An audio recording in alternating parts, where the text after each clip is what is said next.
नमस्कार।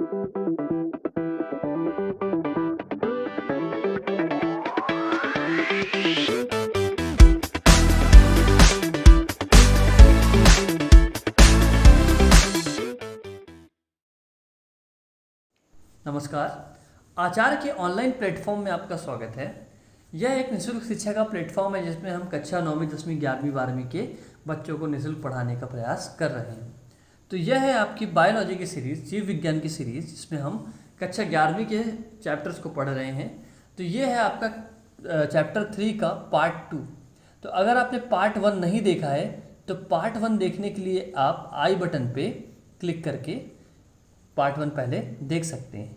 तो आई बटन पर क्लिक कीजिए यहाँ और उसमें ज़रूर हमारा पहला पार्ट देखें।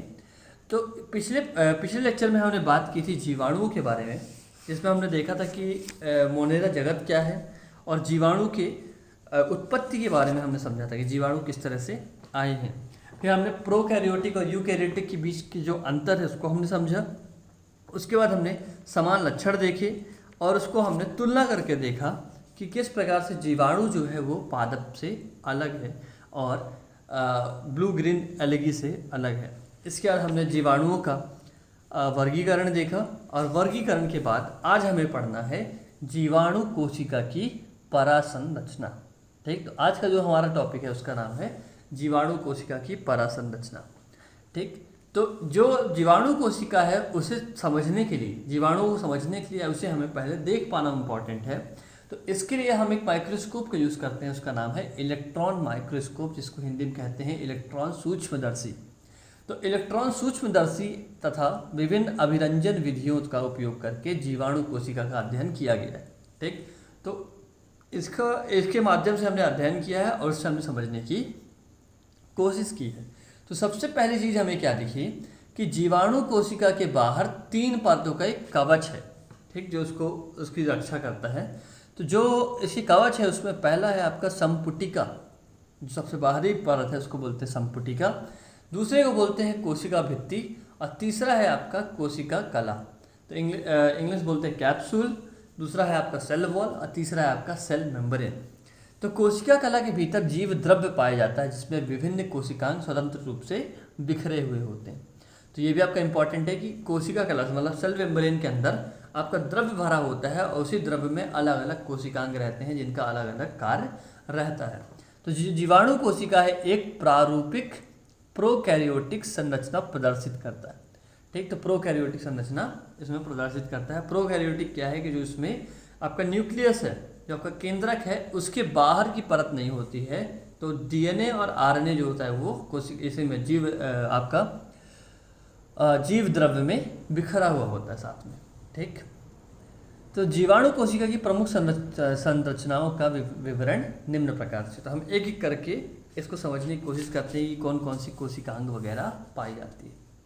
ठीक, तो जैसे ये देखिए आप, तो एक लेयर ये है, इसको बोलेंगे आपका संपुटिका, ये है आपका कोशिका भित्ति और ये है आपका सेल मेम्ब्रेन। तो ये 3 परत है इसमें और यहाँ पास केंद्रक नहीं है। तो जो आपका डीएनए है वो इस प्रकार से फैला हुआ है यहाँ पास और विभिन्न कोशिकांग ये जीव द्रव्य में आप देख सकते हैं। तो पहला हम बात करते हैं संपुटिका के बारे में। इसको अवपंख परत बोलते हैं, स्लाइम लेयर भी कहते हैं। तो कुछ जीवाणुओं की कोशिका भित्ति के बाहर चारों तरफ एक विसरित तथा ढीला आवरण पाया जाता है जिसे अवपंख परत कहते हैं। ठीक, तो ये बाहर एक ढीला आवरण है। संपुटिका जीवाणु की सुरक्षा करती है तथा निर्जलीकरण तथा कोशिकासन से रक्षा करती है। तो ये क्या करती है, इसका मुख्य कार्य क्या है? अगर आपसे कोई पूछे कि संपुटिका का मुख्य कार्य क्या है तो ये आप बोल सकते हैं कि यह जीवाणु की रक्षा करती है, सबसे बाहरी परत है। दूसरा है आपका कोशिका भित्ति। ठीक, तो कोशिका भित्ति जो है जीवाणु की कोशिका भित्ति के दृढ़ संरचना होती है। ठीक, जो आंतरिक अंगों की रक्षा के अतिरिक्त जीवाणु को निश्चित आकृति भी प्रदान करती है। तो ये रक्षा के साथ साथ दूसरा काम भी करती है जिसका क्या नाम है, आकृति प्रदान करना। ठीक, जीवाणु कोशिका भित्ति म्यूकोपेप्टाइड की बनी होती है। म्यूकोपेप्टाइड की बनी होती है जो पेप्टाइडोग्लाइकन तथा ग्लाइकोपेप्टाइड या म्यूरिन भी कहलाता है।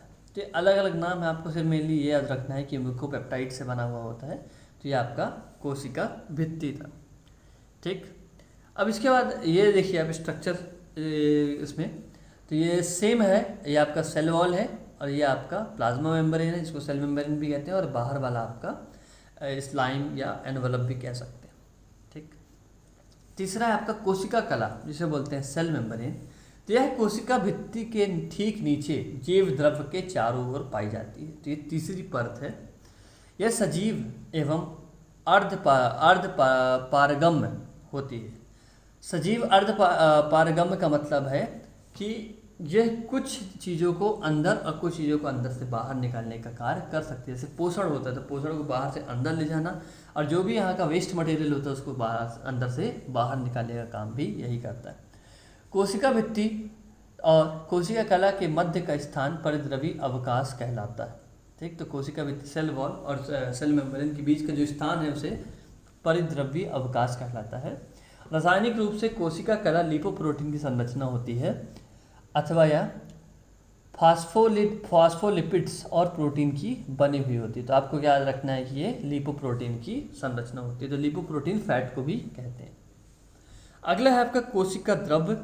कोशिका द्रव्य क्या है आपका साइटोप्लाज्म है। तो केंद्रकाभ तथा कोशिकला के मध्य पाए जाने वाला कोशिका द्रव्य कार्बोहाइड्रेट्स, प्रोटीन्स, लिपिड, खनिज तत्वों, लवणों, विटामिन तथा जल का सम्मिश्र जल का जटिल सम्मिश्रण है। ठीक, जिसमें आपको याद रखना है कि जो कोशिका द्रव्य है वो एक जेली लाइक स्ट्रक्चर है। तो इसमें वोल्यूटिन कण, ग्लाइकोजन आदि पाए जाते हैं। तो इसके अंदर क्या है आपका, कोशिका कला के अंदर ही कोशिकांग आपके पाए जाएंगे, और ये सभी का क्या है, एक जटिल सम्मिश्र है। तो कोशिका द्रव्य में अधिकतर कोशिकांग जैसे माइटोकॉन्ड्रिया, गोल्गी काय, अंतःप्रदव्य, जालिका, लवक आदि का पूर्णतः अभाव होता है। तो ये है आपके कोशिकांग। तो ये कोशिकांग विभिन्न कार्य करते हैं, तो लेकिन ये यहाँ पास नहीं होते। ठीक, अगला है आपका केंद्राव। ठीक, तो केंद्राव की बात करें तो जीवाणुओं में सुस्पष्ट झिल्ली युक्त सत्य केंद्रक का अभाव होता है। मतलब जैसे हम पीछे इमेज में देख सकते हैं, ये देखिए यहाँ पास कोई भी झिल्ली युक्त यहाँ पास केंद्राव का बाहरी परत नहीं है। तो यहाँ पास जो डीएनए है वो क्या है आपका बिखरा हुआ है। ठीक, तो अभाव होता है। यहाँ पास डीएनए एक वृत्ताकार गुणसूत्र के रूप में पाया जाता है। तो डीएनए वहाँ पास क्या होता है, वृत्ताकार रूप में फैला होता है। इसमें हिस्टोन प्रोटीन का अभाव होता है। तो हिस्टोन प्रोटीन हमने पिछले लेक्चर में देखा था, डिटेल में हमने समझा था कि बाहर की कवरिंग होती है जो डीएनए को बदलने से रोकता है।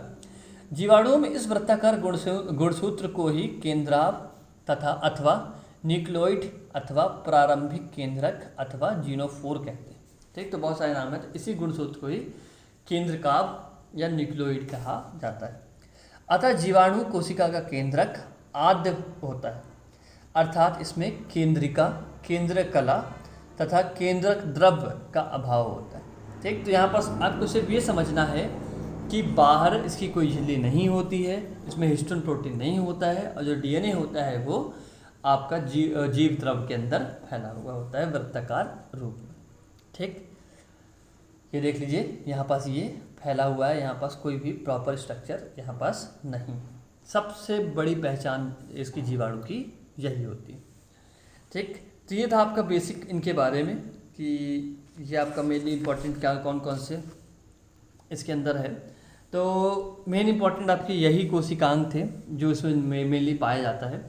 अब आगे आते हैं आपका जीवाणुओं के पोषण में, कि जो जीवाणु होते हैं उन्हें पोषण किस प्रकार से प्राप्त होता है। तो अगर आपको किसी भी पार्ट में अगर आपको दिक्कत हो रही हो तो आप बिल्कुल बता सकते हैं। हम डिटेल में पढ़ रहे हैं काफ़ी, लेकिन इतने भी ज़्यादा डिटेल में नहीं जा रहे हैं, क्योंकि आपको मैंने पहले ही बता चुका है कि अगर आप ये बायो को पढ़ने बैठेंगे तो ये बायो कभी ख़त्म होने वाला नहीं है। तो आपको एग्ज़ाम पर्सपेक्टिव से पढ़ना है, आपको एक अभ्यर्थी के रूप में पढ़ना है, परीक्षार्थी के रूप में पढ़ना है। अगर आप परीक्षा के हिसाब से पढ़ेंगे तभी आपका सिलेबस टाइम पे कंप्लीट हो पाएगा। तो पोषण के आधार पर जीवाणुओं को दो वर्गों में विभक्त किया गया है, दो वर्ग में बांटा गया है। एक है आपके परपोषी, एक होते हैं स्वपोषी। परपोषी वो होते हैं जो दूसरों पर निर्भर रहते हैं पोषण हेतु, और स्वपोषी वो होते हैं जो खुद ही अपना पोषण करते हैं, जो किसी पर निर्भर नहीं रहते हैं। तो पहले आते हैं परपोषी पे। तो यह जीवाणु रंग द्रव्य रहित होते हैं, मतलब इसमें कोई भी पिगमेंट नहीं होता है। तो जो स्वपोषी होते हैं उसमें आपको क्लोरोफिल पाया जाता है, जैसे पादपों में क्लोरोफिल पाया जाता है और वो क्लोरोफिल के माध्यम से वो अपना पोषण करते हैं। तो अथवा भोजन नहीं बना सकते, ठीक, ये भोजन नहीं बना सकते। ये विभिन्न प्रकार के परपोषियों अथवा सड़े गले पदार्थों से अपना भोजन ग्रहण करते हैं। ये जीवाणु 3 प्रकार के होते हैं। परजीवी, जो दूसरों पर पूरी तरीके से निर्भर रहें, जो उस पर मतलब जैसे मान लीजिए कि परजीवी के एग्जांपल मैं दे सकता हूँ आपको कि भेड़ बकरियाँ होती है तो उन पे छोटे छोटे पिस्सू लगे रहते हैं, तो वो क्या है, परजीवी, जो उनका खून पीते हैं। फिर आपके मृतोपजीवी, मतलब जो मरे हुए को खाते हैं, उसको डिकम्पोज करते हैं, गलाते हैं, सड़ाते गलाते हैं उसको। और तीसरा है सहजीवी, जो साथ साथ दोनों एक दूसरे के रहते हैं। जैसे आप देखे होंगे कि इसका एग्जांपल ये दे सकते हैं, जैसे भैंस में आप देखे होंगे कि भैंस में एक चिड़िया रहती है जो उसके पिस्सुओं को खाने का काम करती है। इससे भैंस का फ़ायदा क्या होता है कि भैंस के ऊपर से ये निकल जा रहे हैं, मतलब जो भी पिस्सू हैं वो निकल जा रहे हैं और चिड़िया को खाना मिल जा रहा है। यहाँ पास क्या होता है, सहजीवी, सिम्बायोटिक रिलेशनशिप बोलते हैं। तो पहले परजीवी में आते हैं। तो ये जीवाणु जीवित पौधों तथा जंतुओं में भोजन लेते हैं और उन पर आश्रित होते हैं, ठीक। ये जीवाणु रोगजनक अथवा ये जीवाणु रोगजनक अथवा अरोगजनक होते हैं, मतलब हो सकता है कि इससे रोग हो भी और इससे हो सकता है कि रोग ना भी हो, ठीक। यहाँ पर आ लगा दीजिए, हाँ, रोगजनक या अरोगजनक होते हैं। मनुष्य तथा पशुओं के आंतों में पाए जाने वाले परजीवी अनेक प्रकार के एंजाइम उत्पन्न करते हैं, जो सेल्यूलोज के विघटन में सहायता भी करते हैं, ठीक। इस प्रकार जीवाणु रोगजनक कहलाते हैं। रोगजनक जीवाणु विभिन्न प्रकार के होते हैं, जैसे टाइफाइड, हैजा, तापेदिक आदि पैदा करते हैं। तो आपको जैसे ये याद रखना है कि जो आपका टाइफाइड है, जो हैजा है और जो आपका टीबी है, तो ये तीनों जो बीमारी हैं वो किससे होती हैं, आपकी जीवाणु से होती है, ठीक। ये आपके रोगजनक है, मतलब इनसे क्या होता है, आपका रोग पाया जाता है। अगला है आपका मृतोपजीवी। तो ये जीवाणु मृत कार्बनिक पदार्थों से अपना भोजन प्राप्त करते हैं। ये सड़े गले पदार्थों का विघटन करके जटिल कार्बनिक पदार्थों को सरल अकार्बनिक पदार्थों तथा उनके अकार्बनिक अवयवों में परिवर्तित कर देते हैं, ठीक। तो ये क्या होता है कि जैसे कोई मर जाता है, कोई किसी की मृत्यु हो जाती है, कोई सड़ जाता है, तो उसको पूरी तरीके से गला करके उसको मिट्टी में मिलाने का काम करते हैं। तो एक तरीके से ये क्या कर रहे हैं कि वातावरण को साफ रखने का भी कार्य कर रहे हैं, ठीक। तो ये आ गया आपका मृतोपजीवी। अगला है आपका सहजीवी। ये जीवाणु दूसरे पौधों तथा जंतुओं के साथ रहकर एक दूसरों को लाभ पहुंचाते हैं, ठीक। जैसे यहाँ पास देखिए राइजोबियम। तो राइजोबियम क्या होता है आपका, जैसे इसका एग्जांपल है आपका कि मान लीजिए दाल है, तुअर की दाल है, तो उसका जो पौधा है तो उसके जड़ में ये राइजोबियम क्या होगा, वहाँ पास होगा, ठीक। तो राइजोबियम लेगुमिनस कुल के पौधों की जड़ों में ग्रंथियों में पाया जाता है, जो मैंने बताया। तो लेगुमिनोसी का मतलब है यहाँ पास जो भी दाल वगैरह होती है, ठीक। तो उनके जड़ों की ग्रंथियों में पाया जाता है, जो वायुमंडल की नाइट्रोजन को अमोनिया में परिवर्तित करके पौधों को देती है, ठीक। तो यहाँ पास वो क्या कर रहा है कि नाइट्रोजन को फिक्स कर रहा है, उसको परिवर्तित करके अमोनियम बदल दे रहा है, जिससे जो पेड़ पौधा होता है वो और तेजी से फलता फूलता है। इसके बदले पौधे जीवाणु को भोजन एवं रहने का स्थान प्रदान करते हैं। तो यहाँ पास क्या है, दोनों को फायदा हो रहा है, इसलिए इसको क्या बोलते हैं, सहजीवी। तो इस प्रकार में दोनों को लाभ हो जाता है। उदाहरण है आपका राइजोबियम, लेगुमिनोसेरम, ठीक। तो आपको समझ में आ गया होगा तीनों। तो ये था आपका, ये हमने बात की परपोषित जीवाणुओं के बारे में। अब आते हैं स्वपोषित जीवाणुओं के बारे में। तो ये जीवाणु अपना भोजन विभिन्न प्रकार के कार्बनिक तथा अकार्बनिक पदार्थों में स्वयं संश्लेषित कर लेते हैं। तो ये 2 प्रकार के होते हैं। पहला है आपका प्रकाश संश्लेषी और दूसरा है आपका रसायन संश्लेषी। तो प्रकाश संश्लेषी का मतलब जो प्रकाश का उपयोग करके अपने लिए खाना बनाए, और जो रसायन का उपयोग करके उसको रसायन संश्लेषी कहते हैं। तो एक करके देखते हैं इसमें। तो पहला है आपका प्रकाश संश्लेषी। तो इन जीवाणुओं में 2 प्रकार का क्लोरोफिल, बैक्टीरियो क्लोरोफिल और बैक्टीरिया विरिडिन पाया जाता है, जिसकी सहायता से जीवाणु प्रकाश की उपस्थिति में प्रकाश संश्लेषण की क्रिया करते हैं। लेकिन इन जीवाणुओं में हाइड्रोजन नहीं होता है, ठीक। तो यहाँ पास क्या है कि ये प्रकाश का उपयोग कर रहे हैं और उसके माध्यम से क्या बना रहे हैं, अपने लिए खाना बना रहे हैं, तो इसमें हाइड्रोजन दाता पानी के अतिरिक्त कोई अन्य पदार्थ होता है। तो इसमें अन्य पदार्थ होने से क्या घाटा होता है कि ये ऑक्सीजन नहीं बनाते। ठीक, तो आपको एक चीज़ याद रखनी है कि वायुमंडल में ऑक्सीजन जीवाणुओं से नहीं आती है, भले ही वो प्रकाश संश्लेषण क्रिया करते हैं लेकिन उसके बाद भी ऑक्सीजन नहीं बनाते क्योंकि उसमें हाइड्रोजन दाता पदार्थ नहीं होता। ठीक, तो ये फोटोसिंथेटिक बैक्टीरिया है, ये हरे होते हैं, इनमें क्लोरोफिल प्रेजेंट होता है, क्लोरोफिल उपस्थित होता है और ये क्या करते हैं, प्रकाश संश्लेषण क्रिया करते हैं। दूसरे हैं आपके रसायन संश्लेषी। तो ये प्रकाश संश्लेषण पर ये अप्रकाश संश्लेषण, यहाँ पर आ होगा आपका, तो अप्रकाश संश्लेषण परंतु स्वपोषी जीवाणु है। ये जीवाणु अपने कार्बनिक पदार्थों के संश्लेषण के लिए अकार्बनिक तथा कार्बनिक पदार्थों के ऑक्सीकरण द्वारा निकाली गई ऊर्जा का उपयोग करते हैं। अतः इन्हें प्रकाश वर्णकों की आवश्यकता नहीं होती। तो ये क्या कर रहे हैं, केमिकल का उपयोग कर रहे हैं। तो ये जो आपके जीवाणु होते हैं ये केमिकल का उपयोग करके उससे क्या करते हैं, अपने लिए पोषण प्राप्त करते हैं। ठीक, तो ये हमने देख लिया उनके बारे में डिटेल में कि किस प्रकार से होता है। तो इसको एक बार वापस से हम वो कर लेते हैं। तो जो आपका जीवाणु है, जीवाणु को हम दो भागों में बांटा। एक था आपका स्वपोषित और दूसरा था आपका परपोषित। स्वपोषित में हमने देखा कि ये आपका रसायन संश्लेषी और फिर हमने देखा प्रकाश संश्लेषी। और जो आपका परपोषित था उसमें हमने देखा आपका परजीवी, मृतोपजीवी और तीसरा आपका सहजीवी। ठीक, तो ये तीनों ये सभी हमने पूरा इस चार्ट को समझ लिया है। ठीक, तो अगर आपको कोई भी डाउट हो तो बिल्कुल आप कमेंट करके पूछ सकते हैं। तो आज का ये आखिरी टॉपिक पढ़ते हैं, ये है आपका जीवाणुओं में श्वसन। ठीक, तो जो जीवाणु होंगे तो इनमें जीवाणुओं में ऑक्सी एवं अनऑक्सी दोनों प्रकार का श्वसन पाया जाता है। ठीक, तो एरोबिक और एनारोबिक दोनों प्रकार का श्वसन पाया जाता है। अंतर क्या है दोनों में, जो एरोबिक होता है ये ऑक्सीजन की प्रेजेंस में होता है और जो एनारोबिक होता है ये ऑक्सीजन की एब्सेंस में होता है। अगर ऑक्सीजन की उपस्थिति में श्वसन हो रहा है तो उसे बोलेंगे ऑक्सी एरोबिक, और ऑक्सीजन की अनुपस्थिति में हो रहा है तो उसे बोलेंगे अनऑक्सी। इसमें श्वसन क्रिया पादपों के समान ही होती है। इसमें माइटोकॉन्ड्रिया नहीं पाई जाती लेकिन उसका काम प्लाज्मा झिल्ली पर उपस्थित मीसोसोम्स द्वारा होता है। ठीक, तो इसमें जो श्वसन का काम होता है वो कौन करते हैं, मीसोसोम्स करते हैं। तो क्वेश्चन आपका ये बन सकता है, श्वसन क्रिया में उत्पन्न ऊर्जा जीवाणु को विभिन्न जैविक क्रियाओं को संपन्न करने में मदद करती है। ठीक, तो पिछले में क्या हुआ, उसने अपने लिए पोषण लाया, अब उस पोषण से ऊर्जा पाना है उसको। तो ऊर्जा कैसे निकलेगी, अगर ऑक्सीजन के प्रेजेंस में उसमें ऊर्जा मिल रही तो उसको बोलेंगे ऑक्सी, और ऑक्सीजन के अनुपस्थिति मिल रही तो उसे बोलेंगे अनऑक्सी। ठीक, तो ये थे आपका श्वसन के बारे में। तो आज के लेक्चर में इतना ही। कल हम बात करेंगे इसमें कि जीवाणुओं में प्रजनन किस प्रकार से होता है। ठीक, कि कौन कौन से जनन होते हैं आपके जीवाणुओं में, और उसके बाद हम जीवाणुओं के आर्थिक महत्व को समझेंगे।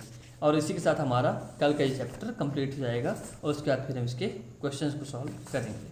ठीक, तो अगर आपको हमारा ये लेक्चर पसंद आया हो तो इसे शेयर ज़रूर करें और ज़्यादा से ज़्यादा लोगों को जोड़ने का प्रयास करें जिससे हम और भी अच्छी वीडियोज़ बना सकें, और हमारे चैनल को सब्सक्राइब करना ना भूलें। धन्यवाद।